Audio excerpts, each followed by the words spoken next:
Hello friends, मेरा नाम है अनूप कुमार कोरी और आज की डेट में मैं बहुत ही एक्साइटिंग प्रोग्राम लेकर आया हूँ। आई होप कि मेरी स्क्रीन पे आपको दिख भी रहा होगा, जिसकी रिक्वेस्ट करी है मिस निष्ठा ने। और निष्ठा जी ने मेरे से एक्चुअली फाइबोनाची सीरीज़ के बारे में नहीं पूछा है, उन्होंने एक्चुअली मुझसे ये पूछा है कि रिकर्सिव जो फंक्शंस होते हैं वो कैसे काम करते हैं, क्योंकि उनको रिकर्सिव फंक्शंस के अंदर कुछ प्रॉब्लम है और वो रिकर्सिव फंक्शन करने में थोड़ी सी दिक्कत आती है उनको।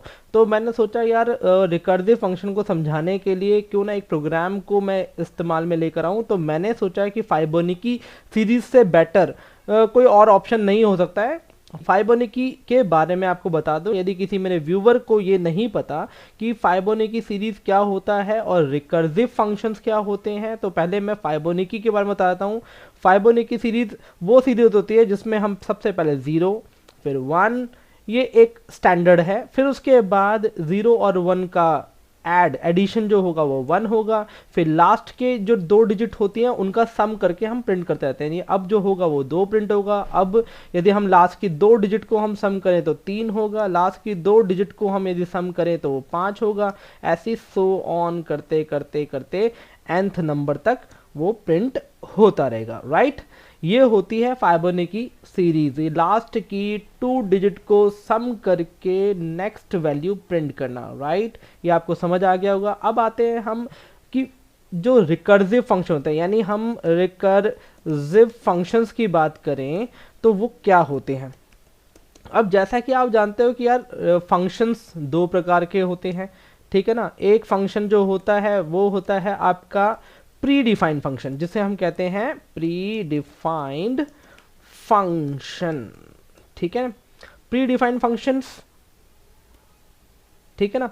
अब हम बात करें प्री डिफाइंड फंक्शन, वो फंक्शन होते हैं जो हमें ऑलरेडी हमारे प्रोग्राम के अंदर यानी हमारे सॉफ्टवेयर के अंदर या हमारी पाइथन के अंदर जो हमें डिफ़ॉल्ट में मिलते हैं। जैसे कि हम printf use print function use करते हैं, ठीक है ना। हम उसके अलावा बहुत सारे फंक्शन यूज़ करते हैं, जैसे फॉर लूप। ये क्या एक फंक्शन है बेसिकली, जिसको हम यूज़ करके बिहाइंड में इसकी कुछ प्रोग्रामिंग चलती है और आपका मनचाहा वर्क वो कर दे देते हैं। तो वो होते हैं प्री डिफाइंड, जो ऑलरेडी बने हुए होते हैं, ठीक है ना। और दूसरे होते हैं यूज़र डिफाइंड, ठीक है ना, यूज़र डिफाइंड फंक्शंस, ठीक है। अब यूज़र डिफाइंड फंक्शन जो हम अपने प्रोग्राम के अंदर अपनी कन्वीनियंस के तौर पे फंक्शन को डिफाइन करते हैं। जिन दोस्तों को ये नहीं पता है कि अपना फंक्शन कैसे डिफाइन करते हैं, तो मैं बता दूं, डेफ नाम का एक कीवर्ड होता है जिसके आगे आप अपने फंक्शन का नाम दे सकते हो, जो मैं दे देता हूँ फाइबोनाची, ठीक है। इसके अंदर ये अपने आप ही बंद हो जाता है। इसको हम इसी तरीके से बंद करते हैं जैसे नॉर्मल हम लूप को बंद करते हैं या इफ़ कंडीशन को बंद करते हैं, वैसे ही। अब इसके अंदर हम चाहते हैं कि कुछ वैल्यू कॉल करना, राइट। वैल्यू पास नहीं करना, वैल्यू कॉल करना है कि वहाँ से कोई वैल्यू दे। तो हम रख लेते हैं n1। अभी मैं प्रोग्रामिंग करता हूँ तो आपको जल्दी जल्दी प्रोग्रामिंग करके आपको मैं समझा देता हूँ, ठीक है। यहाँ पे हम इफ़ कंडीशन चेक करेंगे, यदि नम की value greater than equal to 1 हो जाए तो क्या हो। यहाँ पर ये सबसे पहले तो जब तक चले जब तक कि नम की वैल्यू 1 से इक्वल रहे तो बड़ी रहे, तो प्रिंट एफ यानी print function, sorry print F नहीं, प्रिंट फंक्शन, ठीक है, क्या प्रिंट कर दे, नम 1 को, सॉरी नम 1 को प्रिंट कर दे। और यहाँ पे हम थोड़ा स्पेस प्रिंट कर देते हैं और साथ ही साथ में एंड, ठीक है। ये हमने प्रिंट कर दिया और प्रिंट करने के बाद हम क्या करेंगे, यहाँ पे हम रिटर्न करेंगे। रिटर्न किसको, फाइबोनाची को हमने रिटर्न कर दिया। कैसे कि n1 में हम डालेंगे n2, यहाँ पे करेंगे n1 प्लस n2 और यहाँ पे नम को 1 माइनस करके एंड करवा देंगे, राइट, ठीक है ना। अब इसके बाद हम एल्स करेंगे। एल्स में ऑब्वियसली यार यदि ऐसा ना हो तो क्या हो, तब हम रिटर्न कराएंगे नथिंग, यानी नथिंग। ये हमारा फाइबोनाची सीरीज विद रिकर्जन तैयार हो गया। अब रिकर्सिव फंक्शन का मतलब देखो, हाँ रिकर्सिव फंक्शन का मैं मतलब समझाना रह गया। रिकर्सिव फंक्शन वो फंक्शंस होते हैं जो लूप की तरह काम करते हैं, बट इस फंक्शन के अंदर हम लूप्स का इस्तेमाल नहीं करते हैं, यानी वो अपने आप को ही कॉल करते हैं इतने टाइम कि हमारा लूप का काम वो अपने आप ही सॉल्व कर देते हैं। राइट अभी मैं आपको ये समझाऊंगा प्रोग्राम जिसमें आपको समझ आएगा कि हमने लूप किस तरीके से चलाया। राइट उससे पहले हम पहले एक वैल्यू इनपुट कर लेते हैं, जिसको हम नम में ही इनपुट कर लेते हैं या एन में, जो भी यार वट एवर आप यूज़ कर सकते हो। हम इंट इनपुट में इसके बारे में बहुत बारी बात कर चुका हूँ कि हम क्या एक ही वेरिएबल को कई मल्टीपल टास्क के लिए यूज़ कर सकते हैं। बिल्कुल यार कर सकते हैं, आप मेरी प्रीवियस वीडियो देखोगे तो इसमें खुलासे से मैंने बात करा रखी है। एंटर अ नंबर यहाँ पे हमने कर रखा है, और इसके बाद हम फाइबोनाची को सिंपल सी बात है क्या कर देते हैं, कॉल कर देते हैं फाइबोनाची, क्योंकि हमें प्रिंट तो यार यहाँ पे कुछ कराना नहीं है, वो प्रिंट तो हमारा फंक्शन ही कर देगा। तो हमें क्या वैल्यू भेजनी है, ऑब्वियसली यहाँ से वैल्यू भेजनी है 1 और सॉरी 0 देन 1, और यहाँ से नम की वैल्यू कॉल करनी है। ठीक है अब देखते हैं क्या हमारा ये प्रोग्राम चलेगा। यार देखो यहाँ पे आ गया प्रोग्राम रन करने के लिए, मैंने कहा 5 तो 5 टाइम प्रिंट होना चाहिए। देखो 1 2 3 4 5 टाइम प्रिंट कर रहा है। ठीक है अब मैं इसके अंदर कहूँ 7 टाइम, तो देखो यहाँ पर 7 टाइम प्रिंट कर रहा है। कैसे 0 1 1 2 3 5, यानी 3 और 5 का 8। क्लियर। अब मैं यदि इसके अंदर 1 टाइप करूँ तो 1 में क्या 0 प्रिंट होना चाहिए, 0 प्रिंट हो रहा है। तो हर प्रकार से हमारा प्रोग्राम अभी रन कर रहा है। ठीक है ना। तो ये अब प्रोग्राम वर्क कैसे कर रहा है ये जानना बहुत ज़रूरी है कि रिकर्जन कैसे काम कर रहा है। अब यहाँ पे एक चीज़ आप देखो, हमने इस फंक्शन को डिफाइन किया पर रिटर्न के अंदर हमने इस फंक्शन को दोबारा से कॉल कर दिया। हम कुछ रिटर्न नहीं कर रहे बल्कि रिटर्न कह रहे हैं कि इसी को दोबारा कॉल कर रहे हैं। कैसे हो रहा है यहाँ पे ध्यान दो, सपोज करो कि हमने इंटीजर में इनपुट और नंबर हमने 5 इनपुट करा लिया और फाइबोनाची के अंदर यानी नम के अंदर चला गया कितना 5, यानी हमारा प्रोग्राम 5 टाइम चलना चाहिए। यानी क्या क्या प्रिंट करना चाहिए 0 1 देन 2 देन 5। राइट 5 तक प्रिंट होकर खत्म हो जाना चाहिए। अब कैसे यहाँ पे देखो हमने फाइबोनाची में कहा 0 देन 1, यानी यहाँ पे जो वैल्यू हम पास कर रहे हैं वो कहाँ जाएगी नम n1 में। यहाँ से जो नेक्स्ट वैल्यू पास कर रहे हैं वहाँ जाएगी वैल्यू n2 के अंदर, और नम की वैल्यू नम नाम के वेरिएबल में चली जाएगी। यानी यहाँ से जाएगा 0 n1 में, यहाँ से जाएगा 1, और नम में हमने 5 इनपुट कराया तो नम में भी 5 चली जाएगी। यार मैं दोबारा बता दूं, इस नम को हम कुछ और भी नाम दे सकते हैं, ऐसा कोई हार्ड एंड फास्ट रूल नहीं है कि हम कुछ और नहीं दे सकते। लो यार मैं कुछ और करके दिखा देता हूँ, मैं अपना ही नाम लिख देता हूँ अनूप। ठीक है तो जहाँ जहाँ है वहाँ पे मेरे को अनूप करना पड़ेगा ना, क्योंकि ये फंक्शन के अंदर है अनूप। ठीक है यहाँ भी मेरे को यही करना पड़ेगा। राइट क्यों करना पड़ेगा, पर आप ये कहो कि यार यहाँ करना पड़ेगा, नहीं, क्योंकि ये अलग है, ये फंक्शन अलग है। इस फंक्शन के अंदर जो वेरिएबल होगा वही काम करेगा। ठीक है ना, तो ये काम करेगा पूरा। अब यहाँ पे हम देखो चलाए प्रोग्राम, तो आप देख लो यहाँ पर मैं 5 टाइम जो हम 5 प्रिंट करने की बात कर रहे हैं, देखो ऐसे करना चाहिए, यानी ये ऐसे ऐसे प्रिंट होना चाहिए 3 तक। ठीक है 5 टाइम। अब कैसे करेगा वो समझने वाली बात है। अब देखो यहाँ से हमने इसमें डाला n1 में 0 n2 में 1, और नम से यहाँ से कॉल हुआ अनूप नाम का जो वेरिएबल हमने रख रखा है उसमें जाएगा 5। अब यहाँ पे आएगा सबसे पहले ये कंडीशन चेक होगी, हो रही है वो ये हो रही है कि अनूप नाम का जो वेरिएबल है क्या वो 1 से बड़ा या बराबर है। ऑब्वियसली बड़ा है। ठीक है ना, क्योंकि 5 है और 1 से बड़ा है, तो कंडीशन ट्रू हो गई। तो अंदर आएगा क्या प्रिंट करेगा n1 की वैल्यू, और n1 में क्या है 0। और अब इसके बाद ये क्या प्रिंट करेगा स्पेस, और प्रिंट करने का अब किसी को ये ना पता हो तो मैं बता दूं आपको, डिफ़ॉल्ट आपको पता होना चाहिए। प्रिंट फंक्शन क्या करता है कि डिफ़ॉल्ट एंटर एक्सेप्ट कर लेता है।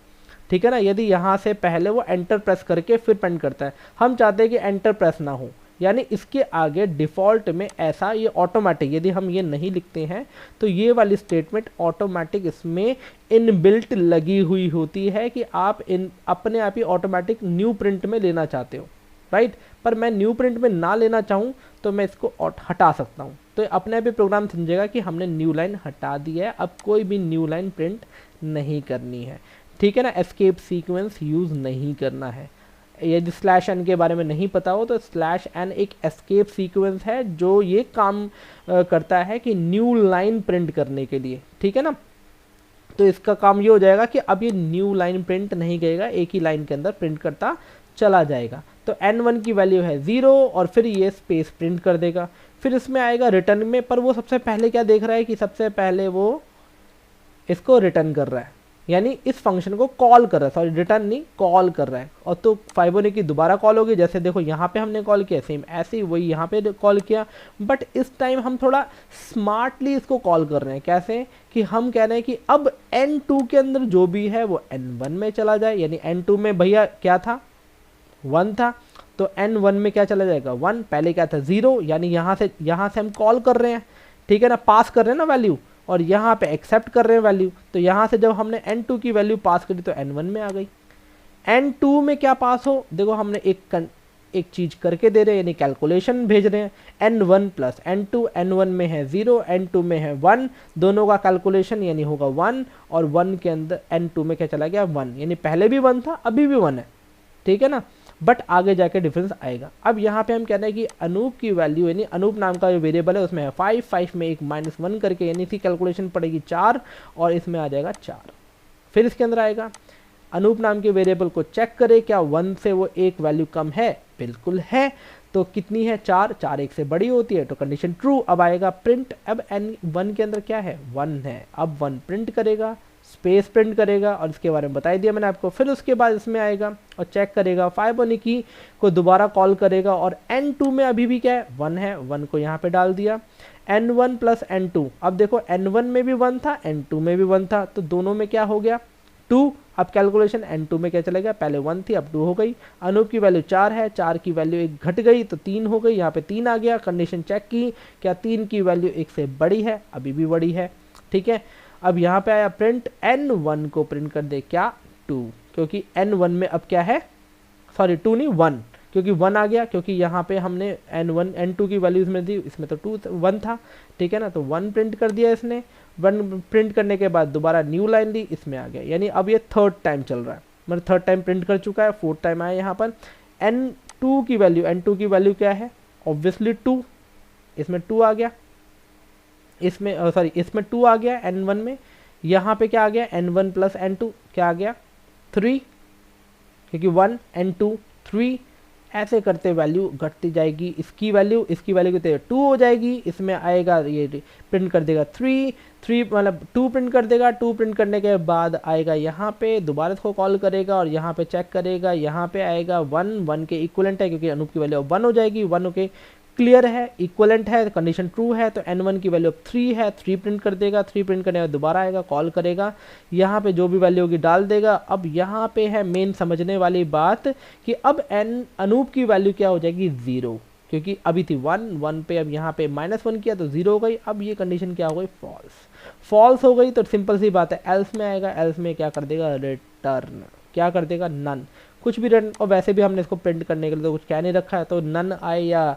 हम कुछ भी भेजें तो उसको कोई वैल्यू नहीं, मतलब नहीं पड़ता, ठीक है ना। ये आपको मतलब समझ आ गया होगा कि क्या वैल्यू। और देखो इसके अंदर मैंने कहीं भी लूप नहीं चलाया और इसने अपने आप ही लूप जैसा काम कर लिया। तो आई होप कि आपको ये फाइबोनाची सीरीज बहुत ही अच्छे से समझ आई होगी। यदि समझ आई है तो यार मेरे इस प्रोग्राम को लेकर यदि आपको अच्छा लगा तो इसको लाइक करो। यदि आप पहली बार मेरे चैनल पे आए हो तो इसको सब्सक्राइब कर लो, बेल आइकन का बटन प्रेस करना बिल्कुल मत भूलना, राइट, वो बहुत ज़रूरी है यार। मेरे को मोटिवेशन मिलती है आपके लाइक से, आपके सब्सक्राइब से। आप मुझसे कमेंट में कुछ पूछते हो, मुझे अच्छा लगेगा आप कमेंट में मुझसे पूछो कि आपको और क्या जानना है, डिटेल में क्या जानना है। रिकर्सिव, जैसे अभी मैंने रिकर्सिव फंक्शन के बारे में बताया, अब इसको हम और भी प्रोग्राम कर सकते हैं। ऐसा नहीं है कि इसमें यही प्रोग्राम कर सकते हैं। जैसे कि मैं आपको एक छोटा सा प्रोग्राम आपको घर पे करने के लिए देता हूँ कि आप एक नंबर इनपुट करो, ठीक है, और आपको, जैसे मैं इसको बंद कर देता हूँ, ठीक है ना, इसको मैं रिकर्सिव फंक्शन का ही एक प्रोग्राम बनाने के लिए आपको देता हूँ कि आपको एक ऐसा फंक्शन बनाना है जिसका काम होगा बेसिकली एक नंबर से लेके आपकी डाली हुई नंबर तक के सम करने का, ठीक है, देखो कैसे काम करेगा वो भी बना के दे देता हूँ। हमने लिखा डेफ, आपको पता है किस लिए काम आता है। मैं यहाँ पे ले लेता हूँ टोटल अंडरस्कोर सम, और सम को मैं ऐसे लिख कर यहाँ पे एक वैल्यू ले लेता हूँ नम, और इसके अंदर ले लेता हूँ क्या, मेरे को एक चाहिए और एक, हाँ एक वैल्यू भी चाहिए होगी, n1 ले लेता हूँ जिसकी वैल्यू डिफ़ॉल्ट पैरामीटर मैं 0 ले लेता हूँ, और इसका भी डिफ़ॉल्ट पैरामीटर या कुछ ना कुछ ले लेता हूँ। डिफ़ॉल्ट पैरामीटर जिनको नहीं पता हो तो बता दूँ, यदि आप कोई वैल्यू फंक्शन से पास ऑन नहीं करते, यानी यहाँ से कोई वैल्यू पास ऑन नहीं करते, तो ये अपने आप ही समझ जाता है इनकी वैल्यू ये लेके चलनी है। ठीक है, तो ये डिफ़ॉल्ट पैरामीटर्स होते हैं। इसके बारे में हम किसी और प्रोग्राम के अंदर और खुलासे से समझेंगे। ठीक है, अब ये आपको समझ आ रहा है। हम यहाँ पे यदि इफ़ को हटा दें, यहाँ पे हम कर देते हैं नम ग्रेटर देन और इक्वल टू 1 रहे, ऑब्वियसली हमें ऐसे ही चलाना है। ठीक है, अब इसके अंदर हम कर देते हैं क्या, हमें प्रिंट तो करना नहीं है, हमें तो सम करवाना है, तो हम क्या करेंगे, रिटर्न ही कर देते हैं, रिटर्न फंक्शन यूज़ करेंगे, और टोटल सम के अंदर हम नम के अंदर -1 करा देंगे और n1 प्लस नम कर देंगे, और यहाँ पे हम बाद में रिटर्न करा देंगे क्या, num1, क्योंकि नंबर में सम हो रहा है। ठीक है ना। अब इसके अंदर हमें क्या करना है, सिंपल सी बात है, ऊपर वाला फंक्शन हमें कॉपी करके लेके आना पड़ेगा, क्योंकि यही काम करना है हमें नीचे भी, तो इसको कॉपी पेस्ट ही कर लेते हैं। ठीक है, हमने ऐसे कर दिया। अब इसके अंदर बस क्या करेंगे, फाइबोनाची को हटा के यहाँ पे लिख देंगे टोटल सम, और टोटल सम में हमें इतनी सारी वैल्यू तो नहीं एक्सेप्ट करानी है, हमें सिर्फ नम की वैल्यू भेजनी है। तो हमने यहाँ पे देखो प्रिंट नहीं करा यार, हमने प्रोग्राम तो कॉल कर दिया प्रिंट, क्योंकि पहले वाले प्रोग्राम में हम सिंपल सी बात है सिंपल काम कर रहे थे, यहाँ पे हम प्रिंट नहीं करा रहे हैं। ये गलती देखो, एक छोटी सी गलती। ठीक है, देखो 55 आंसर आ गया, हमारा एकदम प्रोग्राम परफेक्ट चल रहा है। अब यहाँ पे यदि मैं 5 ले लेता हूँ जिससे आपको आसानी होगी समझने की, या मैं 4 ले लेता हूँ, ज़्यादा इजी होगा आंसर। देखो 10 कैसे आंसर आ रहा है, 1 + 2 3, देखो कैसे। अब मैं आपको यहाँ दिखाता हूँ कैसे 10 आया आंसर। अब ये समझो 1 + 2 + 3 + 4। अब आप यहाँ देखो, ये हो गया 7, 7 और 2 9, और 9 और 1 10। अब इसके अंदर भी आप ध्यान से देखो तो मैंने कहीं भी लूप का इस्तेमाल नहीं किया। वैसे यूजुअली हम लूप चलाते हैं, इसके अंदर हमें लूप की ज़रूरत ही नहीं पड़ी।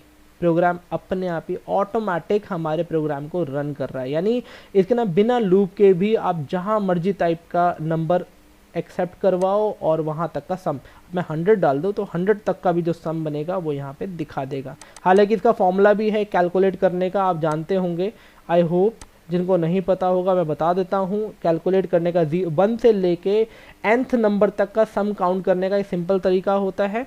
जो नंबर है n इंटू n + 1, ठीक है ना, इस पूरे को हम ब्रैकेट में रख लेते हैं ये, और डिवाइड बाय 2, ये भी एक फॉर्मूला होता है। यानी हम इतना जो रिकर्जन कर रहे हैं उसका भी करने की ज़रूरत नहीं है, हम चाहें तो अब मैं इसको देखो यदि ऐसे कर दूं, ठीक है, फंक्शन की रिक्वायरमेंट ही नहीं है यार इसके लिए भी। ठीक है, आप चाहो तो सिंपल कर सकते हो, ब्रैकेट स्टार्ट करें नम इनटू ब्रैकेट के अंदर नम + 1, यानी नम की जो भी वैल्यू, जैसे 100 है तो 100 में हमने क्या कर दिया। अब देखो यहाँ पे थोड़ा सा गैप दे देता हूँ जिससे आपको चीज़ें समझ आने लग जाए। ठीक है ना, यहाँ देख रहे हो नम की वैल्यू थी, क्योंकि हमने n ले रखा तो नम कह सकते हैं। यहाँ पे अब यहाँ पे इसको डिवाइड करना है कितने से, 2 से, दैट्स इट, आंसर आ जाएगा। इसको हम बंद कर देते हैं।